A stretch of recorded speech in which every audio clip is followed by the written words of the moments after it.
pourquoi avoir installé une tribune à Cléon finalement sur le bord du terrain de foot? En fait, la tribune, en fin de compte, c'est une promesse électorale qu'on avait fait aux Cléonais. Moi, étant aussi passionné du football, j'ai vu que le club du Saucé Cléon n'avait pas de tribune par rapport à d'autres clubs de l'agglo. Et on s'avérait que dans les matchs où il y avait des conditions climatiques très difficiles, il n'y avait pas beaucoup de public.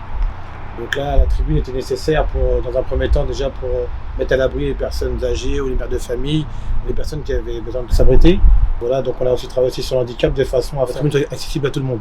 Finalement aussi, comment vous est venue l'idée du container reconditionné en tribune? C'est un choix écologique et aussi financier. Écologique parce qu'on est engagé dans tout ce qui est territoire de transition écologique. Dans un deuxième temps, on avait vu au congrès des maires qu'une tribune comme ça avait un coût entre 25 et 30 000 euros. Que si on partait sur une tribune basique, j'avais fait des devis auparavant et on montait plus dans les 100, 150 000 euros. Donc là, dans un premier temps, c'était plus abordable pour nous et ça répondait aux critères de la transition écologique. C'est vraiment un cadre familial, c'est-à-dire qu'en fin de compte, on peut avoir l'enfant qui joue ici, on peut avoir la mère de famille qui peut être là, on peut avoir le petit enfant qui joue pas, qui peut être en face de ce l'aire de jeu. Ouais. On est vraiment dans un contexte familial, dans un cadre familial, où on a tout à proximité.